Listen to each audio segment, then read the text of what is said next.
네, 이처럼 아동학대 범죄는 좀처럼 끊이질 않고 수법도 갈수록 대담해지고 있습니다. 물론 처벌을 강화하는 것도 중요하지만 보다 책임감 있고 준비된 양육 자세가 필요하다고 전문가들은 조언합니다. 이동훈 기자입니다. 지난 2월 3살 배기 딸을 마구 때려 숨지게 한 비정한 20대 엄마에게 검찰은 최근 징역 14년을 구형했습니다. 아이에게 귀신이 씌었다는 무속인의 말을 믿고 밥도 주지 않는 등 학대했고 결국 돌이킬 수 없는 비극을 안겼습니다.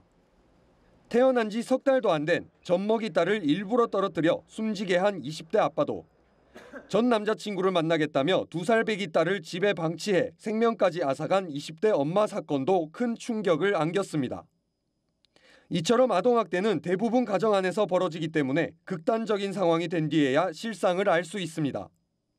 검찰은 지난해 말 아동학대 범죄를 엄단하겠다고 공언했지만 아동학대 발생 빈도는 여전히 늘고 있는 추세입니다.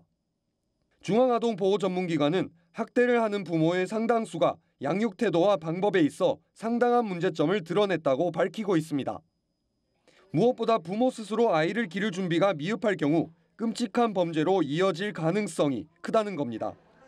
가해자들이 굉장히 일찍 독립하게 되고 일찍 이제 출산을 하게 됐다는 얘기인데 양육을 제대로 교육을 받거나 경험해 본 적이 없다는 게 이제 제일 큰 문제인 거예요. 처벌을 강화하고 보다 세밀한 복지 정책도 필요하지만 그에 앞서 아동학대에 대한 사회적 공감대 형성과 지속적인 관심 또한 요구된다고 전문가들은 조언합니다. 연합뉴스TV 이동훈입니다.